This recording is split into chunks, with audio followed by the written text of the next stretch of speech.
Баршаларыңызға қайырлы күн. Бүгін сіздермен бірге тертый пирог дайындайтын боламыз. Өте оңай дайындалады. Дәмі деген өте керемет болып шықты. Осылай жұмсақ болып үгітіліп тұрады. Сіздер де міндетті түрде жасап көріңіздер. Шаймен ішкенге өте керемет пирог. Ең алдымен бізге сары май қажет. Бөлме температурасында алдын ала ертіп дайындап алыңыздар. Қатты болмауы қажет. Содан соң құм шекерімізді саламыз. Және де жақсылап миксерлейтін боламыз. Миксер болмаса венчикпен араластырып алуға да болады.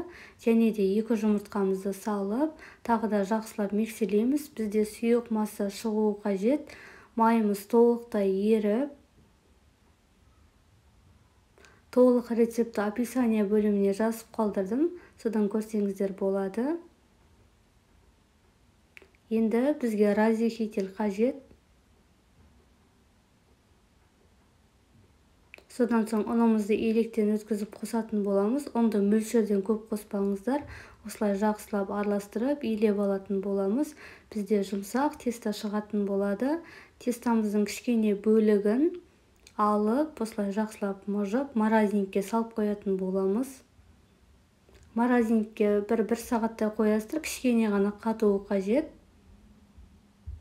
Енді астыңғы бөлігін жаятын боламыз. Осылай өте оңай жайылады. Өзіңіздің ыдысыңызға қарай жаясыздар. Мен осылай домалақ противеньге жасап жатырмын. Енді кез келген варенье, джем өзіңізге ұнаған қолдана бересіздер. Менде слива мен алма қосылған варенье. Осылай блендерден өткізіп жасағанбыз. Өте дәмді. Өзіңізге ұнаған түрін қолдана бересіздер. Осылай барлық шетіне салып, жақсылап жайғастырып салатын боламыз.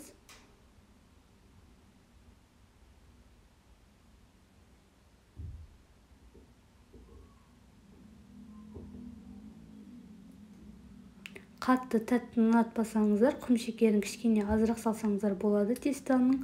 Осылай шеттерін басып қоямыз.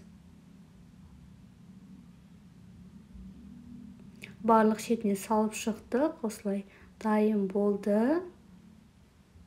Өте әдемі болып шықты. Енді морозильниктегі қамырымызды алатын боламыз. Бізге терка қажет. Осылай бетіне, барлық шетіне бірдей етіп, осылай өткізіп аласыздар. Пештеріңізді алдын ала қыздырып, дайындап қойыңыздар.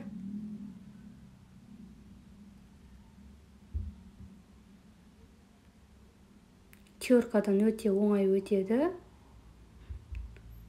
Тым қатты емес, жұмсақ емес кезінде осылай өткізіп аласыздар. Менің каналыма тіркелмеген болсаңыз, тіркеліп қойыңыз. Менің каналымда өте көп рецептер бар. Түрлі салаттардың, тағамдардың, пирогтардың міндетті түрде көріп шығыңыздар. Осылай біздің пирогымыз дайын. Өте әдемі болып шықты. Бұл пирогты кез келген уақытта морозилькке қатырып қойсаңыздар болады. Енді пешімізге салып пісіретін боламыз. Осылай әдемі болып пісіп шықты. Бетін қызартып пісіріп аласыздар. Біздің пирог дайын. Осылай ұсынатын боламыз.